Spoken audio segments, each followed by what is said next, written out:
जय हिंद साथियों।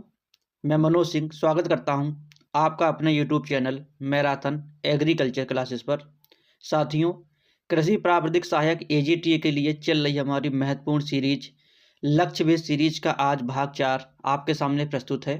आशा है इस सीरीज के अन्य भाग आपको काफ़ी पसंद आए होंगे। दोस्तों, आइए देखते हैं आज के भाग का पहला प्रश्न।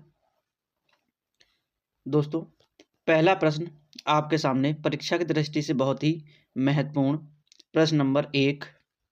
निम्न में किस फसल की उत्पादकता या प्रोडक्टिविटी पंजाब राज्य में सर्वाधिक है? ऑप्शन ए धान, ऑप्शन बी गेहूं, ऑप्शन सी बाजरा, ऑप्शन डी धान तथा गेहूं दोनों। दोस्तों, पंजाब राज्य में सबसे ज़्यादा उत्पादकता या प्रोडक्टिविटी आपकी धान और गेहूं दोनों की है। किसकी दोस्तों? धान और गेहूं दोनों की प्रोडक्टिविटी पंजाब राज्य में सर्वाधिक है। दोस्तों, आइए देखते हैं कि धान का उत्पादन सबसे ज़्यादा कहाँ होता है। अगर उत्पादन देखा जाए तो धान का उत्पादन सबसे ज़्यादा आपका होता है पश्चिम बंगाल में। कहाँ दोस्तों? पश्चिम बंगाल, मोस्ट इम्पॉर्टेंट। इसके साथ साथ इसी के साथ साथ जो धान है यह भारत की मुख्य खाद्यान्न फसल है। क्या दोस्तों? भारत की मुख्य खाद्यान्न फसल, सबसे ज़्यादा खाई जाने वाली फसल, खाद्यान्न फसल भारत की कौन सी है? धान, मोस्ट इम्पॉर्टेंट है। देखते हैं ऑप्शन को। गेहूं, गेहूं की उत्पादकता भी सबसे ज़्यादा कहाँ पर है? पंजाब राज्य में। लेकिन उत्पादन सबसे ज़्यादा कहाँ पर है? उत्पादन आपका सबसे ज़्यादा है उत्तर प्रदेश में, यूपी में सबसे ज़्यादा इसका क्या है? उत्पादन है। इसी के साथ साथ गेहूं जो है यह विश्व की मुख्य खाद्यान्न फसल है। क्या दोस्तों? विश्व की मुख्य खाद्यान्न फसल। बहुत बार भिन्न भिन्न एग्जाम में पूछा जा चुका है। देखते हैं अगला ऑप्शन, बाजरा। बाजरा का उत्पादन क्या दोस्तों? उत्पादन और क्षेत्रफल, उत्पादन और क्षेत्रफल दोनों में ही आपका राजस्थान अग्रणी है। क्या दोस्तों? राजस्थान जो है अग्रणी है। सबसे ज़्यादा बाजरे का उत्पादन आपका राजस्थान में होता है।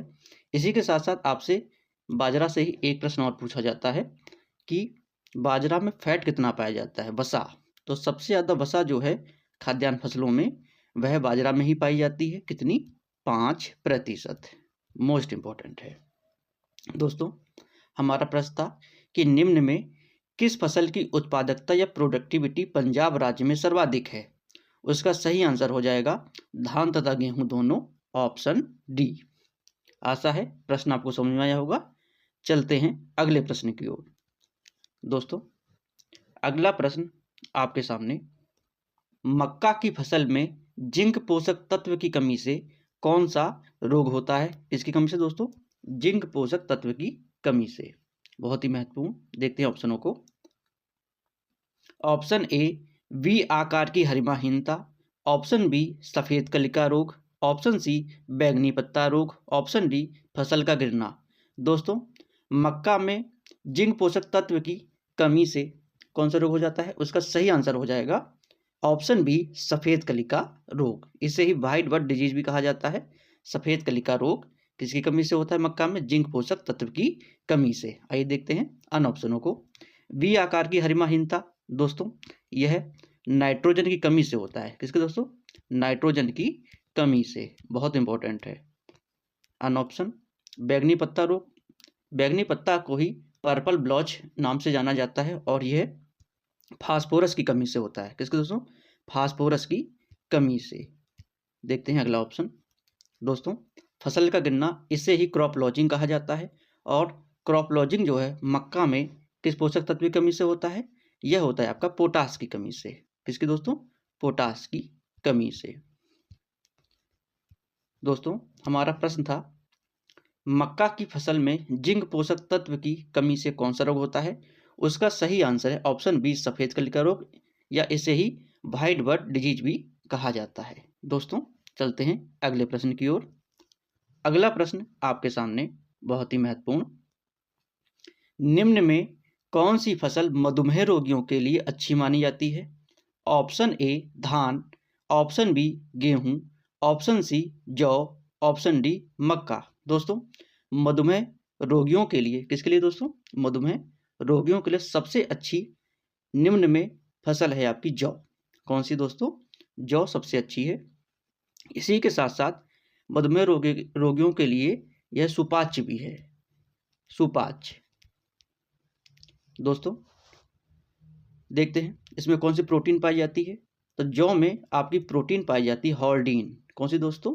हॉर्डीन, मोस्ट इंपॉर्टेंट है, बहुत बार पूछी जा चुकी है हॉर्डीन। इसी के साथ साथ देखते हैं अन ऑप्शनों को। धान में कौन सी प्रोटीन पाई जाती है? ओराइजीन। कौन सी दोस्तों? ओराइजीन प्रोटीन पाई जाती है धान में। गेहूं में आपकी पाई जाती है ग्लूटेन, मोस्ट इंपॉर्टेंट, बहुत बार पूछी जा चुकी है। मक्का में आपका पाई जाती है जीन नामक प्रोटीन। दोस्तों हमारा प्रश्न था कि निम्न में कौन सी फसल मधुमेह रोगियों के लिए अच्छी मानी जाती है? उसका सही आंसर है ऑप्शन सी जौ। कौन सी प्रोटीन इसमें पाई जाती है? हॉर्डीन। चलते हैं अगले प्रश्न की ओर। अगला प्रश्न आपके सामने दोस्तों, प्रश्न नंबर 4 आपके सामने प्रस्तुत है। मक्का की कौन सी किस्म पॉपकॉर्न तथा चिप्स के लिए उपयुक्त है? किसके लिए दोस्तों? पॉपकॉर्न और चिप्स दोनों के लिए उपयुक्त है। देखते हैं ऑप्शनों को। ऑप्शन ए जियामेज इंडेंटाटा, ऑप्शन बी जियामेज इंडोराटा, ऑप्शन सी जियामेज इवाल्टा, ऑप्शन डी जियामेज सेक्राटा। दोस्तों मक्का की पॉपकॉर्न तथा चिप्स के लिए सबसे उपयुक्त किस्म है आपकी जियामेज इवाल्टा। कौन सी दोस्तों? जियामेज इवाल्टा। देखते हैं अन ऑप्शनों को। जियामेज इंडेंटाटा को ही हम डेंट कॉर्न कहते हैं। डेंट कॉर्न कैसे पहचानेंगे आप? दोस्तों इसी में ही डेंट छुपा हुआ है। कहां पर है? ये देखिए, ये देखिए दोस्तों, इसी में ही आपका डेंट छुपा हुआ है। इस प्रकार हम जान जाएंगे कि कौन सी डेंट कॉर्न है। और डेंट कॉर्न सबसे ज़्यादा इसकी खेती कौन से देश में होती है? डेंट कॉर्न की सबसे ज़्यादा खेती आपकी होती है यूएसए में, अमेरिका में सबसे ज़्यादा खेती डेंट कॉर्न की होती है। अगला ऑप्शन जियामेज इंडोराटा। जियामेज इंडोराटा को ही हम क्या कहते हैं? फ्लिंट कॉर्न के नाम से जानते हैं। क्या दोस्तों? Flint corn. इसी के साथ साथ इसी को ही कहा जाता है भारतीय मक्का या इंडियन मेज के नाम से इसे जाना जाता है। मोस्ट इंपोर्टेंट, भारतीय मक्का कौन सी है आपकी? जियामेज इंडोराटा। कैसे पहचानेंगे आप? दोस्तों इंडिया को हम शॉर्ट फॉर्म में IND भी लिखा करते हैं, तो हम यहाँ से इसको पहचान लेंगे IND। ऊपर डेंट निकल के आ रहा है और नीचे IND। इस प्रकार हम जान जाएंगे कि ये कौन सी है? इंडियन मक्का है। देखते हैं अगला ऑप्शन जियामेज सेक्राटा। दोस्तों जियामेज सेक्राटा ये आपकी मीठी मक्का है। कैसी दोस्तों? मीठी मक्का है। और इसका सबसे ज़्यादा प्रयोग किस में किया जाता है? सबसे ज़्यादा इसका प्रयोग किया जाता है डिब्बाबंदी में। डिब्बाबंदी करके इसको, इस सबसे ज़्यादा प्रयोग डिब्बाबंदी में ही इसका किया जाता है। डिब्बाबंदी करके प्रयोग में लाते हैं। दोस्तों सकराटा, इसको कैसे? इसको हम सकराटा को हम शक्कर पढ़ सकते हैं, शक्कर। इस प्रकार से हम जान जाएंगे कि शक्कर कैसी होती है? मीठी होती है। तो हम जान जाएंगे कि यह मीठी मक्खा है। दोस्तों आशा है प्रश्न आपको समझ में आया होगा। हमारा प्रश्न था कि मक्का की कौन सी किस्म पॉपकॉर्न तथा चिप्स के लिए उपयुक्त है? उसका सही आंसर है ऑप्शन सी जियामेज इवाल्टा। चलते हैं अगले प्रश्न की ओर। अगला प्रश्न आपके सामने बहुत ही महत्वपूर्ण प्रश्न। निम्न में किस फसल को ऊंट फसल या कैमल क्रॉप भी कहते हैं? ऑप्शन ए ज्वार, ऑप्शन बी बाजरा, ऑप्शन सी मक्का, ऑप्शन डी गेहूं। दोस्तों ऊंट फसल या कैमल क्रॉप के नाम से आपकी ज्वार जानी जाती है। कौन सी दोस्तों? ज्वार को हम कैमल क्रॉप या ऊंट फसल के नाम से जानते हैं। क्यों? क्योंकि एक बार इसकी सिंचाई कर देने पर काफ़ी समय तक इसके दोबारा सिंचाई करने की आवश्यकता नहीं पड़ती है। इस कारण से ऊंट या कैमल क्रॉप कहा जाता है। और ये कैसी फसल है? सूखा सहनशील फसल है। दोस्तों देखते हैं अन्य फसलों के उपनाम। जैसे बाजरा को कहा जाता है गरीबों का भोजन। किसका दोस्तों? गरीबों का भोजन, मोस्ट इंपॉर्टेंट। अगला ऑप्शन मक्का। दोस्तों मक्का को कहा जाता है अनाजों की रानी। क्या दोस्तों? अनाजों की रानी। राजा किसे कहा जाता है दोस्तों? तो राजा कहा जाता है आपको गेहूं को। ये क्या है? अनाजों का राजा, अनाजों का राजा। मोस्ट इम्पोर्टेंट सभी के सभी। मित्रों, हमारा प्रश्न था कि निम्न में किस फसल को ऊंट फसल के नाम से जानते हैं। उसका सही आंसर है ऑप्शन ए, ज्वार। आशा है प्रश्न आपको सारे समझ में आ रहे होंगे। चलते हैं अगले प्रश्न की ओर। दोस्तों, अगला प्रश्न आपके सामने, आंवले के रस को निम्न में किसके द्वारा संरक्षित करते हैं। Option A, potassium metabisulphite. Option B, sodium benzoate. Option C, acetic अम्ल। ऑप्शन डी, शर्करा। दोस्तों, आंवला का रस आपका कैसा होता है। आंवला का रस जो है आपका होता है कलरलेस। कैसा दोस्तों, कलरलेस। हिंदी में कलरलेस को क्या कहते हैं, रंगहीन। रंगहीन होता है। जितने भी रंगहीन उत्पाद होते हैं या पदार्थ होते हैं उनका संरक्षण या उनको संरक्षित किसके द्वारा किया जाता है। उनको संरक्षित किया जाता है पोटेशियम मेटाबाइसल्फाइड से। मोस्ट इंपॉर्टेंट दोस्तों, इस प्रश्न का आंसर क्या हो जाएगा, पोटेशियम मेटाबाइसल्फाइड। पोटेशियम मेटाबाइसल्फाइड में क्या उपस्थित है, पोटेशियम उपस्थित है। दोस्तों, ये पोटेशियम जो है यह रंगीन उत्पाद जितने भी होते हैं उनका क्या करती है, कलर उड़ा देती है, रंग जो है उनका उड़ा देती है। इसीलिए जितने भी कलरलेस पदार्थ होते हैं उनका ही संरक्षित हम किससे करते हैं, पोटेशियम मेटाबाइसल्फाइड से करते हैं। देखते हैं अगला option, sodium benzoate. Sodium benzoate में जितने भी कलरफुल, क्या दोस्तों, जितने भी कलरफुल आपके उत्पाद होते हैं या रंगीन पदार्थ होते हैं उनका संरक्षण हम किससे करते हैं, सोडियम बेंजोएट से। दोस्तों, जैसे उदाहरण देखा जाए तो आपका टमाटर का केचप, क्या दोस्तों, टमाटर का केचप है या सॉस है कोई भी, उनका हम संरक्षण किससे करते हैं, सोडियम मेटाबाइसल्फाइड से। संरक्षण का कार्य आपसे पूछ लिया जाता है कि परिरक्षण का कार्य या संरक्षण का कार्य कौन सा अम्ल करता है, तो वह आपका करता है बेंजोइक एसिड। क्या दोस्तों, बेंजोइक एसिड जो है संरक्षण का कार्य करता है किसमें, सोडियम बेंजोएट में। मोस्ट इंपॉर्टेंट है ये, किसके लिए, संरक्षण के लिए है। एसिटिक अम्ल, दोस्तों एसिटिक अम्ल किसमें पाया जाता है, ये आपका पाया जाता है सिरका में। किसमें दोस्तों, सिरका में। शर्करा के घोल में हम किसका संरक्षण करते हैं, शर्करा के घोल में हम किसका, मुरब्बा का। Most important. इसी के साथ साथ हम जैम जेली इनका भी संरक्षित करने का काम किसमें किया जाता है, शर्करा के घोल में। हमारा प्रश्न था कि आंवले के रस को निम्न में किसके द्वारा संरक्षित करते हैं। उसका सही आंसर है ऑप्शन ए, पोटेशियम मेटाबाइसल्फाइड, क्योंकि आंवले का रस आपका कैसा है, ये कलरलेस है, रंगहीन है। आशा है प्रश्न आपको समझ में आया होगा। चलते हैं अगले प्रश्न की ओर। अगला प्रश्न दोस्तों आपके सामने, बैंगन में कड़वाहट का कारण है। Option A, anthocyanin. Option B, solasodine. Option C, सोलेलिन।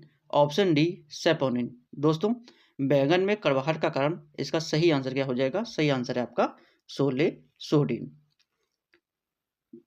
दोस्तों, बैंगन आपकी एक कैसी फसल है, बैंगन आपकी एक रेटोनिंग फसल है।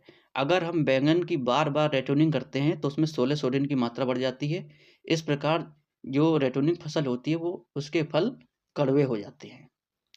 देखते हैं अन ऑप्शनों को। एंथोसाइनिन, जो बैंगन का बैंगनी रंग है, बैंगन का बैंगनी रंग वह किसके कारण होता है, वह आपका एंथोसाइनिन के कारण होता है। बाकी गाजर का लाल रंग और किसके लिए, गाजर का काला रंग, इन सब के लिए आपका एंथोसाइनिन आवश्यक है। सोलेनिन, सोलेनिन किस में पाया जाता है, सोलेनिन आपका आलू के किसमें दोस्तों, आलू का हरा रंग के लिए उत्तरदायी है। आलू का हरा रंग, इसके लिए क्या उत्तरदायी है, सोलेनिन। और सेपोनिन, सेपोनिन जो है आपका रिचका और महुआ में पाया जाता है। इसमें दोस्तों रिचका और महुआ दोनों में ही आपका सेपोनिन पाया जाता है। सेपोनिन के कारण ही महुआ की खली को कम से कम 1 से 1.5 माह पहले खेत में डाला जाता है। दोस्तों, हमारा प्रश्न था कि बैंगन में कड़वाहट का कारण क्या है, उसका सही आंसर है ऑप्शन बी, सोलेसोडिन। आशा है प्रश्न आपको समझ में आया होगा। चलते हैं अगले प्रश्न की ओर। दोस्तों, उससे पहले अगर आपने अभी तक हमारा चैनल सब्सक्राइब नहीं किया है या आप हमारे चैनल पर पहली बार विजिट कर रहे हैं तो आपसे रिक्वेस्ट है, अगर आपको हमारी वीडियो पसंद आ रही है तो हमारे चैनल को सब्सक्राइब कर लीजिए ज़्यादा से ज़्यादा इस वीडियो को अन्य ग्रुप में शेयर करिए ताकि अन्य छात्र हमसे जुड़ सकें। ज़्यादा से ज़्यादा आप हमें लाइक करिए, कमेंट करिए, सुझाव दीजिए। मित्रों, जो भी वीडियो हम डालते हैं अगर आपको उसका नोटिफिकेशन प्राप्त नहीं होता है तो आप बेल आइकन को प्रेस करना ना भूलें। दोस्तों, चलते हैं अगले प्रश्न की ओर। दोस्तों, प्रश्न नंबर 8 आपके सामने प्रस्तुत है। फूल गोभी का पुष्पक्रम या इन्फ्लोरेसेंस क्या कहलाता है? Option A catkin, option B racemose, option C cyme, option D siliqua. दोस्तों, फूल गोभी का पुष्पक्रम या इन्फ्लोरेसेंस कहलाता है आपका रेसिमॉस। क्या है दोस्तों? रेसिमॉस कहलाता है। देखते हैं रेसिमॉस और किसका है। ये आपका फूल गोभी के साथ साथ गांठ गोभी का है। किसका दोस्तों? गांठ गोभी का भी है। गांठ गोभी का अन्य नाम का है ब्रुसेल्स स्प्राउट। दोस्तों, आपसे पूछा जाता है कि फूल गोभी का खाने वाला भाग कौन सा है। अगर आपसे पूछे कि खाने वाला भाग कौन सा है, उसका सही आंसर क्या हो जाएगा? खाने वाला भाग क्या है? इसका है कर्ड। मोस्ट इंपॉर्टेंट क्या है दोस्तों? कर्ड। बहुत बार पूछा जा चुका है।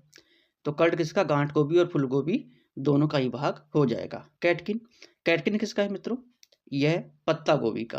किसका दोस्तों? पत्ता गोभी का पुष्पक्रम क्या कहलाता है? कैटकिन। Most important. इसी के साथ साथ आपसे पूछा जाता है कि इसके खाने वाला भाग कौन सा है। अगर खाने वाला भाग है तो वो आपका है हेड। क्या दोस्तों? हेड। बहुत बार पूछा जा चुका है। साइम, दोस्तों साइम किसका है? साइम आपका है ब्रोकली का। किसका दोस्तों? ब्रोकली। इसका खाने वाला अगर आपसे भाग पूछ ले कि इसका खाने वाला भाग कौन सा है, तो इसका खाने वाला भाग है आपका पुष्पकलिका। क्या दोस्तों? पुष्पकलिका। मोस्ट इंपॉर्टेंट, पुष्पकलिका। इंग्लिश में ही इसको कह दिया जाता है अनओपन्ड फ्लावर बड। क्या दोस्तों? Unopened flower bud, पुष्पकलिका। मित्रों, सिलिकुआ, सिलिकुआ जो है यह है क्रूसीफेरी। क्या दोस्तों? क्रूसीफेरी। क्रूसीफेरी का ही नया नाम अब क्या हो गया है? ब्रेसिकेसी। क्या दोस्तों? ब्रेसिकेसी। क्रूसीफेरी या ब्रेसिकेसी के जितने भी फसलें हैं उनके फल को क्या कहा जाता है? सिलिकुआ। तो सिलिकुआ क्या है? ये फल है क्रूसीफेरी या ब्रेसिकेसी कुल का। और आपका फूल गोभी यह क्रूसीफेरी या ब्रेसिकेसी कुल में आता है। इस प्रकार आपसे कभी प्रश्न पूछ लिया जाए कि फूल गोभी का फल क्या कहलाता है, तो आपका कहलाएगा सिलिकुआ। और सिलिकुआ से संबंधित आपका प्रश्न पूछा जाता है कि सरसों के फली को किस नाम से जाना जाता है, तो सरसों की फली को भी सिलिकुआ के नाम से जाना जाता है। दोस्तों, हमारा प्रश्न था कि फूल गोभी का पुष्पक्रम या इन्फ्लोरेसेंस क्या कहलाता है। उसका सही आंसर है ऑप्शन बी रेसिमॉस। आशा है प्रश्न आपको समझ में आया होगा। चलते हैं अगले प्रश्न की ओर। अगला प्रश्न दोस्तों आपके सामने बहुत ही महत्वपूर्ण। सिंचाई की टाइफून विधि किस फसल में उपयोगी है? ऑप्शन ए फलदार वृक्षों में, ऑप्शन बी आलू में, ऑप्शन सी गेहूं में, ऑप्शन डी गन्ना में। दोस्तों, सिंचाई की टाइफून विधि यह सबसे ज़्यादा उपयोगी आपकी गन्ना में प्रयोग की जाती है। मोस्ट इंपॉर्टेंट, टाइफून विधि का अन्य नाम क्या है? Modified drip. क्या दोस्तों? मॉडिफाइड ड्रिप के नाम से भी इसे जाना जाता है। देखते हैं ऑप्शनों को। फलदार वृक्षों में, फलदार वृक्षों में पहले थाला विधि एक थी। कौन सी दोस्तों? थाला विधि। इसी के साथ साथ अब कौन सी है? इस समय ड्रिप जो विधि है सबसे ज़्यादा उपयोगी है, ड्रिप विधि। आलू में कूड़ों के माध्यम से देते हैं और गेहूं में फ्लडिंग। Most important. मित्रों, हमारा प्रश्न था कि सिंचाई की टाइफून विधि किस फसल में उपयोगी है। उसका सही आंसर है ऑप्शन डी गन्ना में। चलते हैं अगले प्रश्न की ओर।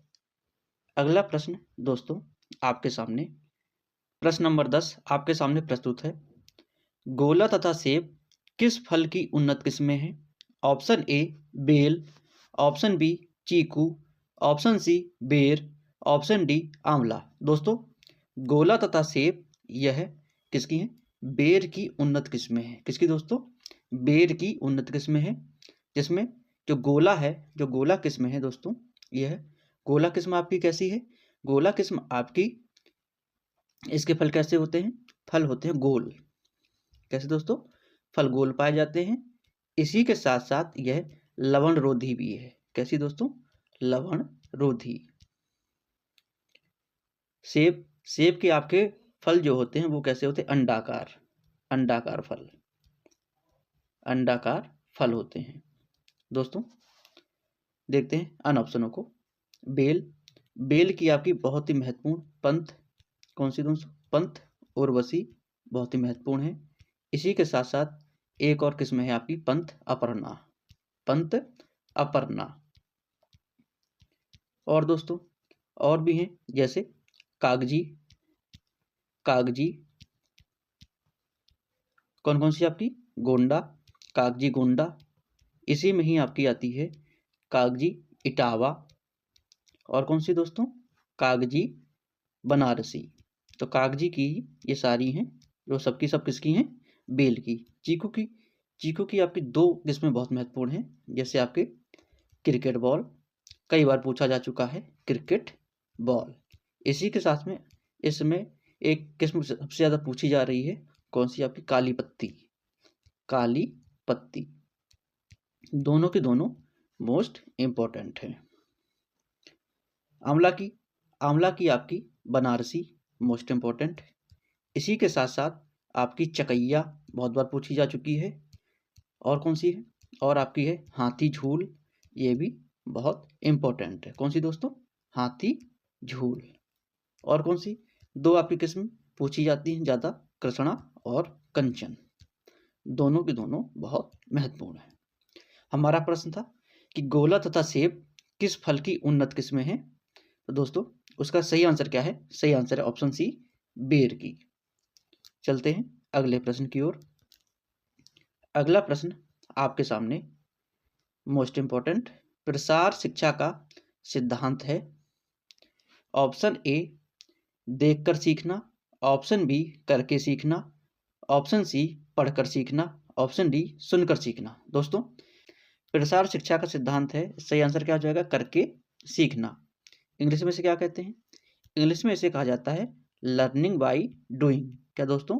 लर्निंग बाय डूइंग के नाम से इसे जाना जाता है।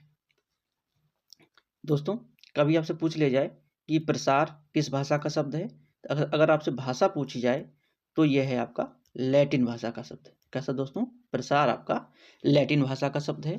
और आपसे पूछ लिया जाए कि विश्व में सबसे पहले प्रसार शब्द किसने दिया? प्रसार शब्द सबसे पहले विश्व में किसने दिया? तो प्रसार शब्द जो है सबसे पहले ये अमेरिका ने देश ने दिया था। अमेरिका देश ने दिया था। अगर आपसे पूछ लिया जाए कि प्रसार शिक्षा शब्द, क्या दोस्तों? प्रसार शिक्षा, जहाँ शिक्षा लग जाए, ये किसने दिया था? ये आपका दिया था इंग्लैंड ने। Most important. दोस्तों कभी कभी आपसे प्रश्न पूछा जाता है कि फादर ऑफ एक्सटेंशन कौन है? दोस्तों कभी आपसे पूछ लिया जाए कि फादर ऑफ एक्सटेंशन कौन है, तो फादर ऑफ एक्सटेंशन आप किसे बताएंगे? जेपी लीगेंस।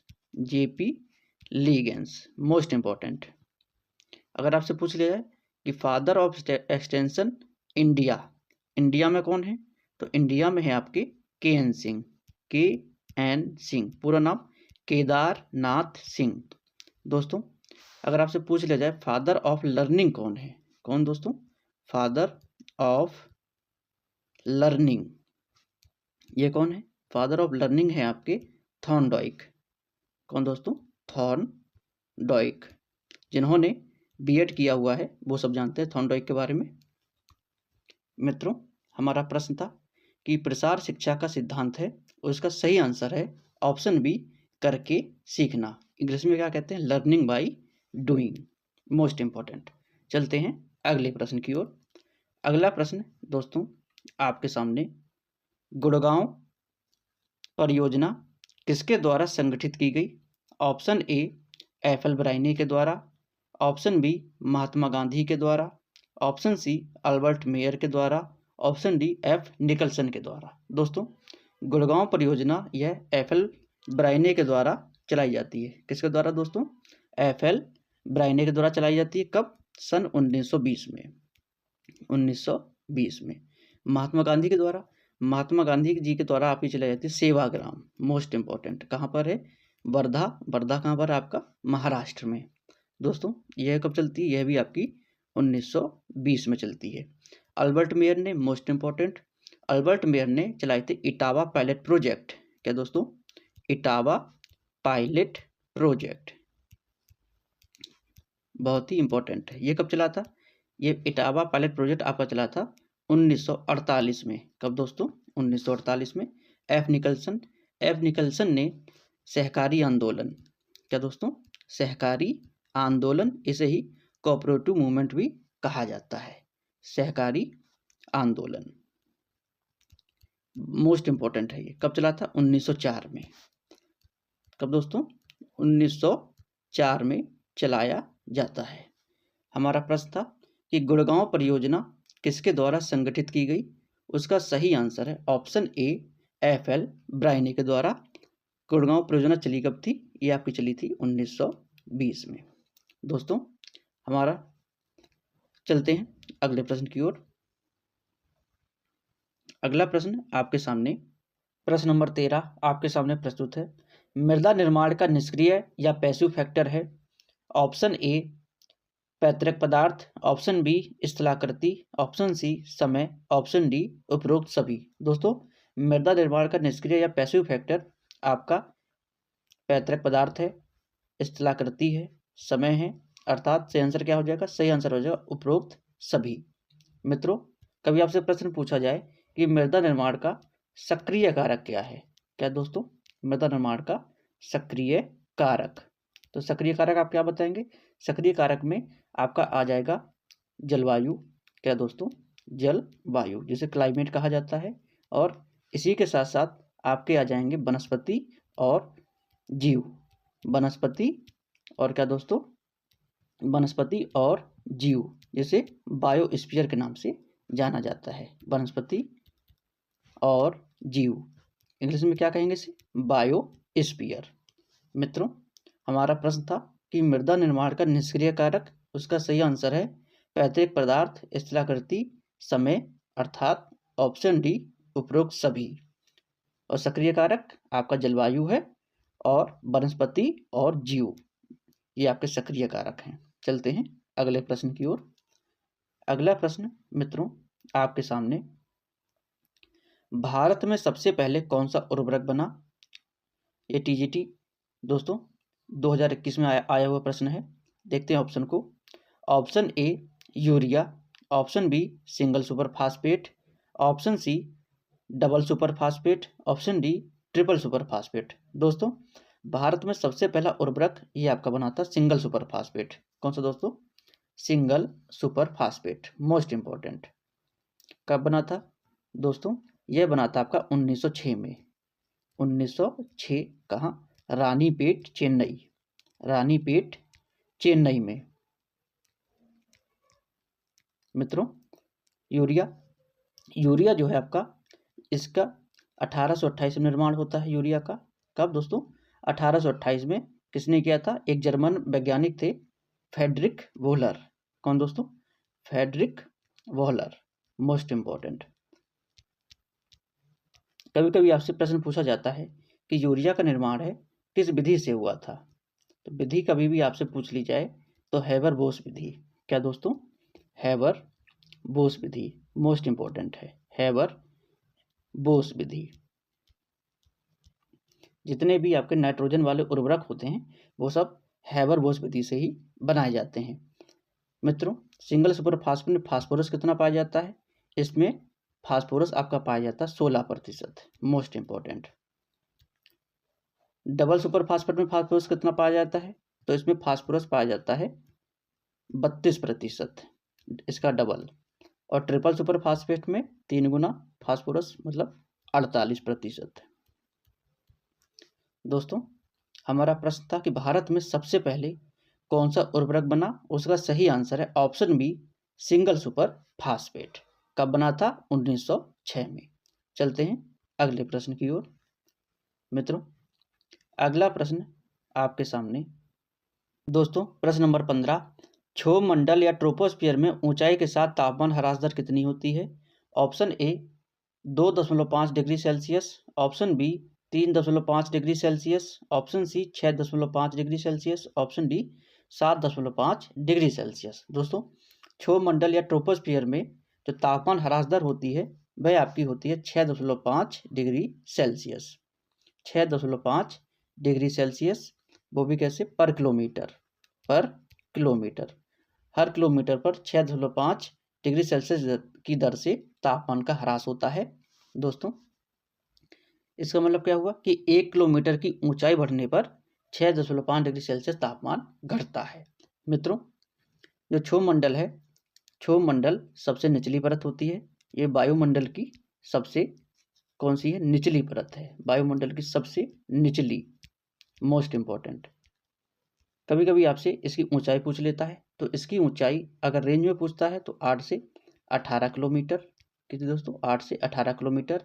अगर आपसे पूछ ले कि इसकी ध्रुव पर कितनी है, ये ध्रुवें हैं, पोलर हैं, उन पे कितना है, तो 8 किलोमीटर है।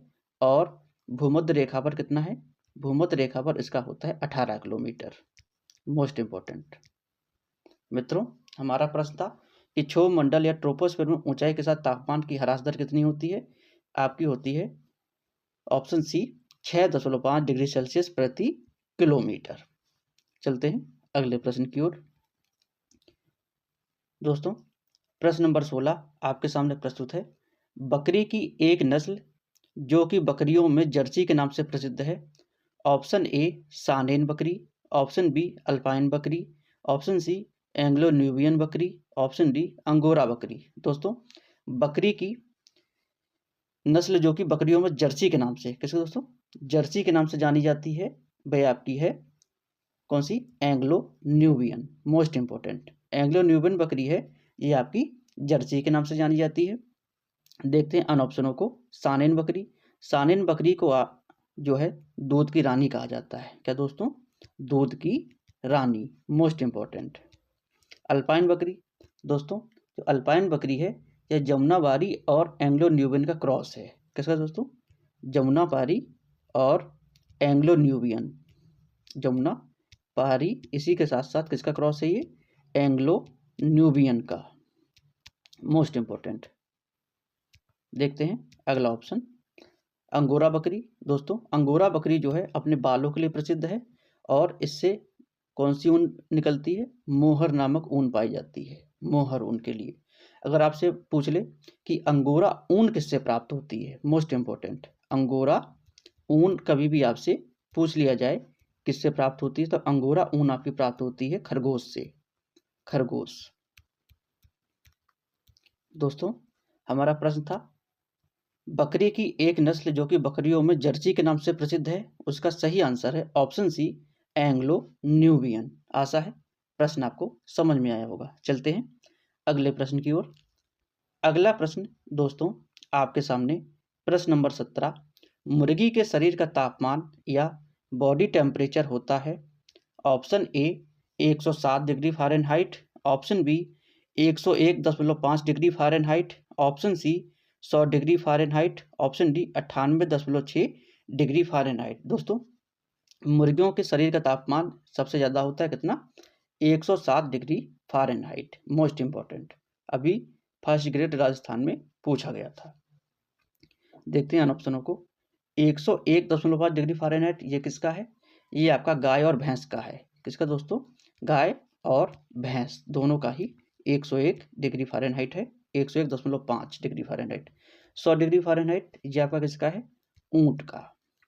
और 98.6 डिग्री फ़ारेनहाइट ये होता है सामान्य मनुष्य का तापमान। सामान्य जो मनुष्य होते हैं उनका तापमान कितना होता है? 98.6 डिग्री फ़ारेनहाइट। दोस्तों, हमारा प्रश्न था कि मुर्गी के शरीर का तापमान या बॉडी टेम्परेचर कितना होता है। उसका सही आंसर है ऑप्शन ए 107 डिग्री फ़ारेनहाइट। चलते हैं अगले प्रश्न की ओर। अगला प्रश्न दोस्तों आपके सामने, भेड़ के बच्चा देने की क्रिया को कहते हैं। Option A kidding, option B lambing, option C tupping, option D farrowing. दोस्तों, भेड़ के बच्चा देने की क्रिया कहलाती है लैम्बिंग। क्या दोस्तों? लैम्बिंग कहलाती है। अगला ऑप्शन टपिंग। टपिंग जो है दोस्तों यह भेड़ की यौन क्रिया है। क्या दोस्तों? भेड़ की यौन क्रिया क्या कहलाती है? टपिंग। मोस्ट इंपॉर्टेंट, यौन क्रिया। मित्रों देखते हैं अगला ऑप्शन किडिंग। किडिंग जो है ये बकरी के बच्चा देने की क्रिया, जो बकरी के बच्चा देने की क्रिया क्या कहलाती है? ये आपकी कहलाती है किडिंग। फैरोइंग ये आपकी सुअर के बच्चा देने की क्रिया। किसके दोस्तों? सुअर के बच्चा देने की क्रिया आपकी कहलाती है फैरोइंग। मित्रों उम्मीद है प्रश्न आपको समझ में आ रहे होंगे। चलते हैं अगले प्रश्न की ओर। अगला प्रश्न CSWRI स्थित है। Option A Karnal, option B Makhdoom, option C Izatnagar, option D Avikanagar. दोस्तों CSWRI का फुल फॉर्म क्या है? इसका फुल फॉर्म है central sheep and bull research institute. क्या दोस्तों? Central sheep and bull research institute. यह कहाँ पर है आपका? ये आपका है अबिकानगर। अबिकानगर। अबिकानगर दोस्तों कहाँ पर है? ये टोंक में है। और टोंक आपका किस राज्य में है? जिला ये आपका है राजस्थान में। मोस्ट इंपॉर्टेंट करनाल में NDRI national dairy research institute कहाँ पर है? करनाल में है। मखदूम में क्या है दोस्तों? मखदूम में आपका है central institute for research on goat. क्या दोस्तों? Central institute for research on goat Makhdoom. Makhdoom कहाँ पर? मथुरा में। दोस्तों कहाँ पर है ये? मथुरा। इज्जतनगर में दोस्तों क्या है? इज्जतनगर बहुत ही महत्वपूर्ण है, इंडियन वेटनरी रिसर्च इंस्टीट्यूट। क्या दोस्तों? IVRI Indian veterinary research institute. ये कहाँ पर है? ये इज्जतनगर। इज्जतनगर आपका कहाँ है? बरेली में। Most important. इसी के साथ साथ आपसे पूछा जाता है सेंट्रल एवियन रिसर्च इंस्टीट्यूट। क्या दोस्तों? सेंट्रल एवियन रिसर्च इंस्टीट्यूट ये भी कहाँ पर है? यह भी आपका इज्जतनगर बरेली में ही है। मित्रों हमारा प्रश्न था CSWRI जिसे central sheep and bull research institute कहा जाता है, ये कहाँ पर है? इसका सही आंसर है ऑप्शन डी अबिकानगर, राजस्थान टोंक में। चलते हैं अगले प्रश्न की ओर। मित्रों इस श्रृंखला का अंतिम प्रश्न, निम्न में द्विकाजी गाय की नस्ल है। Option A Tharparkar, option B Sahiwal, option C Gir, option D देवनी। दोस्तों निम्न में द्विकाजी गाय की नस्ल, इसका सही आंसर है थारपारकर। क्या दोस्तों? थारपारकर। Most important. इसी के साथ साथ यह कैसी है? पूर्णतः रेगिस्तानी है। पूर्णतः रेगिस्तानी नस्ल। मोस्ट इंपॉर्टेंट पूर्णतः रेगिस्तानी नस्ल है। साहिवाल, गिर, देवनी ये तीनों के तीनों आपकी कैसी हैं? ये दुधारू नस्ल हैं। कैसी दोस्तों? दुधारू नस्ल हैं। मित्रों हमें आशा है कि आपको हमारी वीडियो काफ़ी पसंद आ रही होगी। अगर आपने अभी तक हमारा चैनल सब्सक्राइब नहीं किया है या आप हमारे चैनल पर नए हैं, पहली बार विजिट कर रहे हैं, तो आपसे रिक्वेस्ट है हमारे चैनल को आप सब्सक्राइब कर लें। ज़्यादा से ज़्यादा अन्य ग्रुप में शेयर करें, लाइक करें, कमेंट करें। मित्रों अब आपसे हमारी मुलाकात होगी इस सीरीज के अगले भाग में। तब तक के लिए जय जवान जय किसान।